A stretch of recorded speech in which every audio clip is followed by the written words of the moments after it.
Nesta etapa do capítulo 6, desenvolveremos o balanço de quantidade de movimento em coordenadas cartesianas. A expressão geral que representa este princípio está apresentada aqui: taxa de entrada de quantidade de movimento menos taxa de saída, mais o somatório de forças externas igual a taxa de acúmulo. Eu lembro mais uma vez que essa equação é uma equação vetorial, uma vez que quantidade de movimento é uma grandeza vetorial. Então, nós teremos três equações de conservação de quantidade de movimento, uma para cada direção ortogonal. Eu apresentarei aqui nestes vídeos o desenvolvimento da equação na direção x e sugiro que vocês façam um tratamento análogo para obter as equações na direção y ou na direção z. É uma experiência interessante e o resultado é importante porque obteremos um conjunto de equações que governam o escoamento de fluido nos diferentes sistemas. E a partir do momento que tivermos esse conjunto de equações, nós não teremos mais necessidade de, toda vez que formos tratar um problema de escoamento, nós tenhamos que desenvolver balanço de quantidade de movimento e de massa novamente. Nós podemos partir da formulação e dos resultados que vamos obter através do desenvolvimento que apresentaremos a seguir.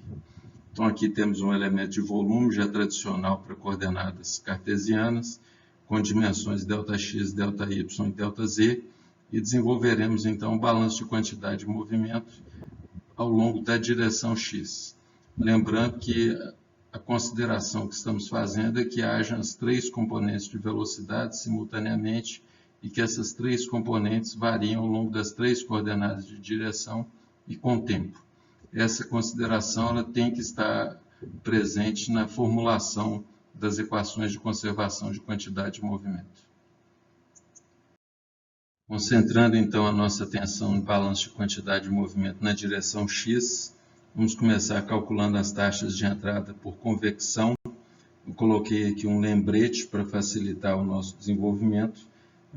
Taxa de quantidade de movimento é quantidade de movimento por unidade de tempo e nós podemos escrever de uma forma simplificada, massa por unidade de tempo vezes velocidade. Como estamos fazendo o balanço para a direção x, a componente de velocidade que irá aparecer aqui é a componente x. Mas há a possibilidade, como vamos calcular massa por unidade de tempo, para posteriormente multiplicar esses valores por Vx, é importante lembrar que massa pode entrar e sair ao longo das 6 faces que delimitam as dimensões do nosso elemento de volume. Então, na hora de equacionar essas parcelas, nós temos que considerar que massa vai estar entrando por 3 faces e saindo por 3 faces também, e as faces de entrada e saída, mais uma vez, escolhidas em função de coerência com a orientação dos eixos coordenados. Então, inicialmente, calcularemos a taxa de entrada de quantidade de movimento. Então, teremos quantidade de movimento por convecção entrando nessa face. Então, essa parcela aqui vai ser calculada através da quantidade de massa por unidade de tempo que está entrando por essa face, multiplicado pela componente Vx. O resultado, então, a notação que eu utilizei, entre parênteses aqui nós temos massa por unidade de tempo, já é a expressão que foi obtida no desenvolvimento do balanço global de massa anteriormente. Então, a essa componente a gente faz a multiplicação pela componente de velocidade Vx e avaliamos isso nessa superfície. A seguir, nós utilizaremos o mesmo procedimento para calcular as taxas de entrada de quantidade de movimento por convecção ao longo das faces perpendicular à direção y e perpendicular à direção z. Então, considerando agora a taxa de entrada de quantidade de movimento por convecção por essa face, nós vamos pegar o produto, massa por unidade de tempo entrando por essa face e multiplicá-lo pela componente da velocidade na direção x. Nós já tínhamos uma parcela anterior relativa à taxa de entrada de quantidade de movimento pela face perpendicular à direção x. Então, o somatório dessas duas parcelas está representado aqui.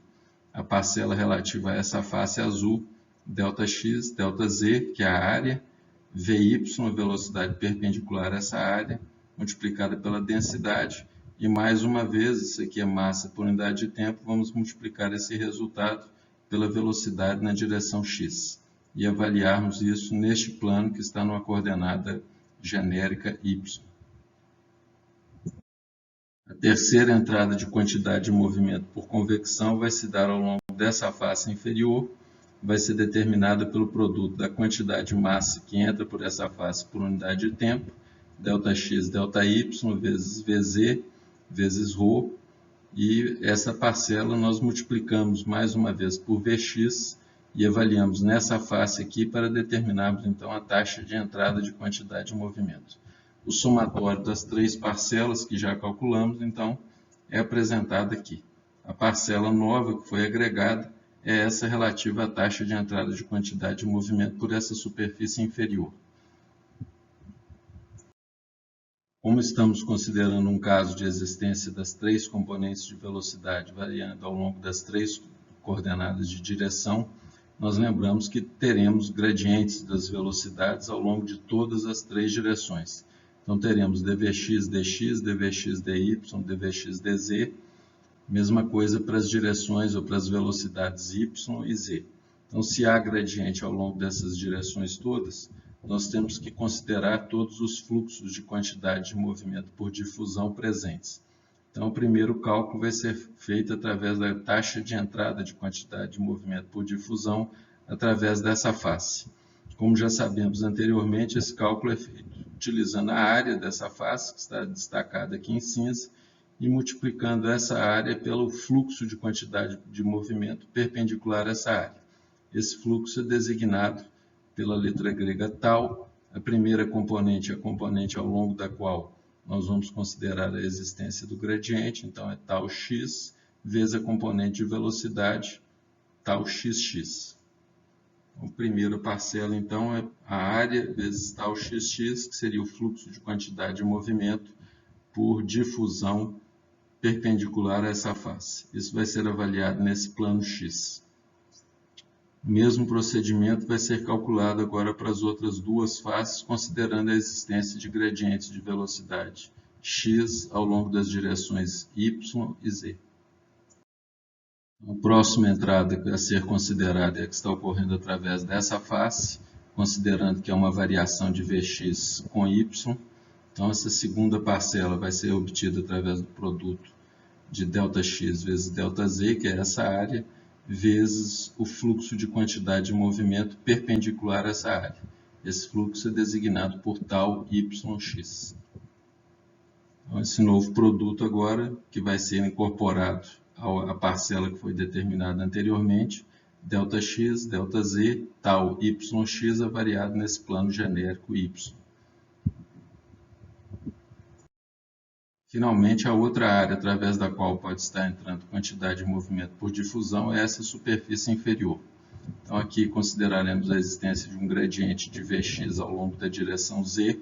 Então, essa taxa de quantidade de movimento vai ser o produto de tau x, de ΔX vezes ΔY, vezes o fluxo de quantidade de movimento perpendicular a essa área, que é designado por tau Zx. Então, somando as parcelas que foram determinadas anteriormente, nós temos a taxa total de entrada de quantidade de movimento por difusão ao longo da direção x, obtido pelo somatório dessas três parcelas. O cálculo das saídas serão absolutamente semelhantes a essas que foram feitas tanto para convecção quanto para difusão, simplesmente deslocando os planos de avaliação para as posições x mais ΔX, y mais ΔY e z mais ΔZ. Como o procedimento é análogo, eu vou caminhar aqui nesses próximos slides de uma forma um pouco mais rápida, porque a avaliação é muito semelhante ao que foi feito para as taxas de entrada. Então, taxa de saída por essa face, produto de massa por unidade de tempo vezes a componente Vx da velocidade, agora avaliada em x mais ΔX. Taxa de saída na face que está lá no fundo, mais uma vez massa por unidade de tempo vezes a componente da velocidade Vx, e vai ser somada a parcela que determinamos no slide anterior. Então, a nova parcela ΔX, ΔZ, VY, ρ, isso se refere à massa por unidade de tempo vezes a componente Vx avaliada em y mais ΔY. Finalmente, a terceira parcela relativa à saída por essa face superior. Mais uma vez, massa por unidade de tempo, ΔX, ΔY, Vz, que é a velocidade perpendicular a essa face, vezes ρ, multiplicado por Vy, por Vx, desta vez avaliado no plano Z mais ΔZ. Utilizando uma formulação absolutamente semelhante, podemos calcular as taxas de saída de quantidade de movimento por difusão. No plano x mais ΔX, ΔY, ΔZ, que é a área dessa superfície aqui em azul, tal xx, avaliado em x mais ΔX. Saída nesse plano do fundo vai ser ΔX, ΔZ vezes tal yx, avaliado em y mais ΔY. Realmente a saída de quantidade de movimento por difusão por essa superfície superior, estimado pela essa relação, tal ΔX, ΔY, tal Zx, avaliado em Z mais ΔZ. Então, nós temos 6 parcelas para entrada, 6 parcelas para saída, considerando os dois mecanismos de convecção e difusão. Indo agora para o somatório de forças externas, a primeira que está sendo considerada aqui é o resultado, é o somatório das forças associadas à diferença de pressão. Como estamos fazendo um balanço na direção x, está sendo considerada a existência de uma variação de pressão dessa direção. Como já sabemos de capítulos anteriores, pressão é sempre uma força perpendicular à superfície, no sentido de compressão. Então, aqui nós teríamos uma pressão avaliada no plano x, aqui uma pressão avaliada no plano x mais ΔX. Então, o que vai ser relevante para calcularmos seria a resultante dessa diferença de pressão. Como pressão é força por unidade de área, nós vamos, para calcular esse somatório de forças, utilizarmos a área dessa superfície, tanto dessa quanto dessa, que é ΔY vezes ΔZ, e multiplicá-la pela diferença de pressão no plano x e no plano x mais ΔX. O resultado, então, é especificado aqui. Então, essa pressão é ΔY, ΔZ vezes Px. Isso aqui, na realidade, é uma força associada a essa pressão, menos a força associada a essa pressão de cá, ΔY, ΔZ, P, avaliado em x mais ΔX. O P maiúsculo aqui está designando a pressão nestes dois planos. Observe que, mais uma vez, a ordem que aparece aqui, esses termos, é coerente com a orientação do eixo. Se a pressão em x for maior do que a pressão em x mais ΔX, nós teremos uma resultante de força associada a essa diferença de pressão, que será positivo, e positivo aqui significa que ela está no mesmo sentido do crescimento do eixo x. A outra parcela de somatório de forças é a força associada ao peso da coluna de fluido.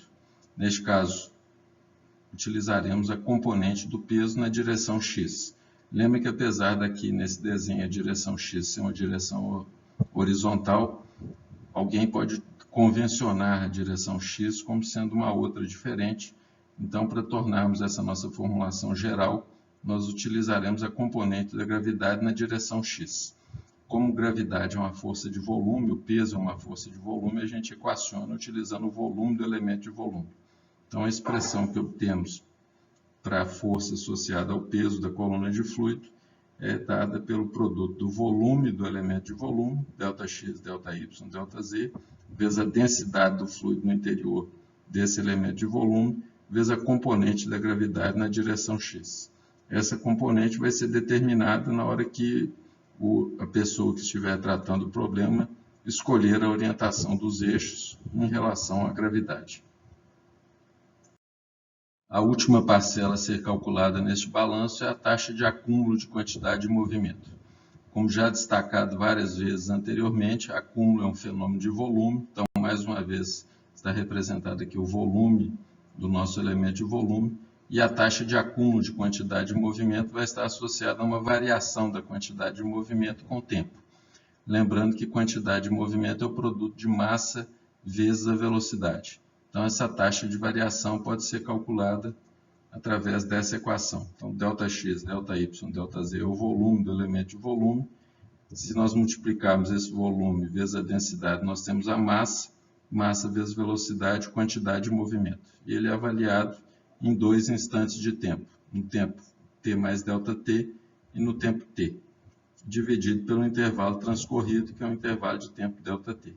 Vocês notem que se esse acúmulo for positivo, o produto de ρ vezes Vx no instante t mais ΔT será maior do que o produto ρ Vx no instante t. Então, esse conjunto de parcelas ele representa o princípio de conservação de quantidade de movimento para a direção x. Eu, mais uma vez, encorajo vocês a desenvolver equações análogas ou para a direção y ou para a direção z. Então, agrupando todas as parcelas que derivamos anteriormente, nós chegamos nessa equação geral.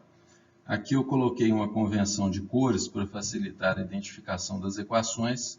Em preto, nós vamos ter as parcelas associadas à convecção, as taxas de entrada menos as de saída. Em azul, as parcelas associadas à difusão, entrada e saída. Em verde, nós teremos o somatório das forças externas, de diferença de pressão e o peso da coluna. E em vermelho, a taxa de acúmulo. Nas próximas equações, nos próximos tratamentos, eu vou procurar seguir essa convenção. Então, toda vez que tiver um termo com a coloração preta, ele vem das parcelas de convecção. Em azul, difusão, verde, somatório de forças e vermelho, relativo à taxa de acúmulo.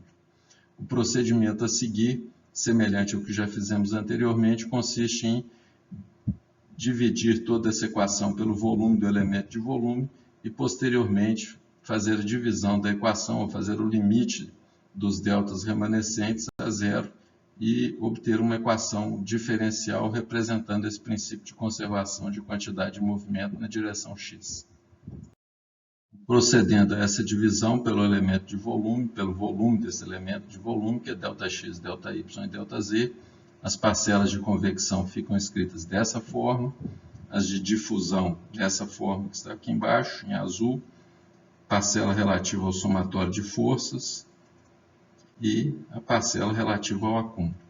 A próxima etapa é fazer o limite desses deltas tenderem a zero e combinar esse limite com a definição da derivada primeira e obter então um conjunto, no caso aqui a equação de conservação de quantidade de movimento na direção x. E teríamos equações absolutamente análogas para as outras duas direções ortogonais.